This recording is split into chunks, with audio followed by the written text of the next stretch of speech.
Dai controlli nelle imprese alle frodi ai danni dello Stato, dai videopoker non in regola ai prodotti contraffatti, dalla lotta al traffico e allo spaccio di stupefacenti al contrasto alle infiltrazioni della grande criminalità organizzata. Anche nel 2016 il Comando Provinciale di Treviso della Guardia di Finanza ha attuato un'attività ampia e variegata in molteplici campi, come dimostrano gli oltre 6.500 interventi effettuati nel corso dei 12 mesi. Il bilancio del 2016 del Comando Provinciale della Guardia di Finanza di Treviso e dei reparti dipendenti è una chiara risposta che viene data agli imprenditori onesti, quindi che osservano le regole, e ai cittadini che troveranno nella Guardia di Finanza un sicuro punto di riferimento. I dati più importanti riguardano sicuramente l'esecuzione di 400 indagini a seguito di deleghe della Procura della Repubblica di Treviso e della Procura regionale della Corte dei Conti di Venezia.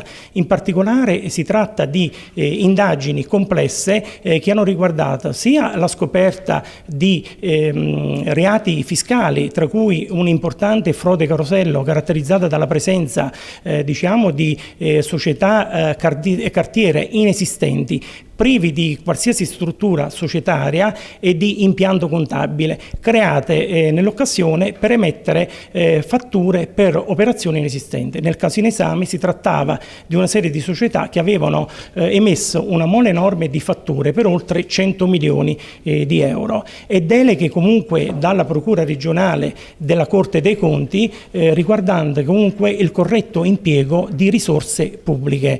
L'attività comunque ha riguardato anche l'esecuzione di oltre 500 verifiche e controlli fiscali, quindi per accertare violazioni in materia tributaria. Le indagini dei finanzieri guidati dal comandante provinciale Alessandro Nicola Serena hanno portato a scoprire aziende o enti che hanno richiesto o percepito in modo illegittimo finanziamenti pubblici per 600.000 euro e anche veri e propri casi di mala gestione e sprechi di risorse pubbliche per più di 10 milioni di euro.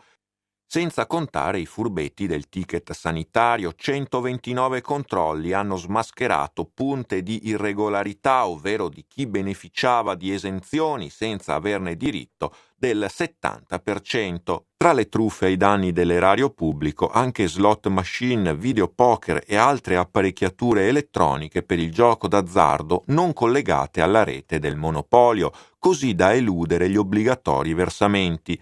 In 14 verifiche in sale giochi e centri scommesse sono state denunciate 16 persone e sequestrati 2 computer. Nel mirino rimane anche il lavoro nero. Noi abbiamo controllato diversi imprenditori della zona e in 33 controlli praticamente è risultato che gli imprenditori avevano alle dipendenze 102 lavoratori in nero. Parliamo di lavoratori praticamente non in regola assolutamente e privi di qualsiasi tutela assicurativa e previdenziale. Durante l'anno scorso, poi, la Guardia di Finanza ha sequestrato oltre 43.000 prodotti contraffatti, piratati, pericolosi o con false indicazioni di origine e provenienza, mentre sono stati tolti dal mercato 338 kg e 233 litri di generi alimentari contraffatti o indebitamente spacciati per Made in Italy.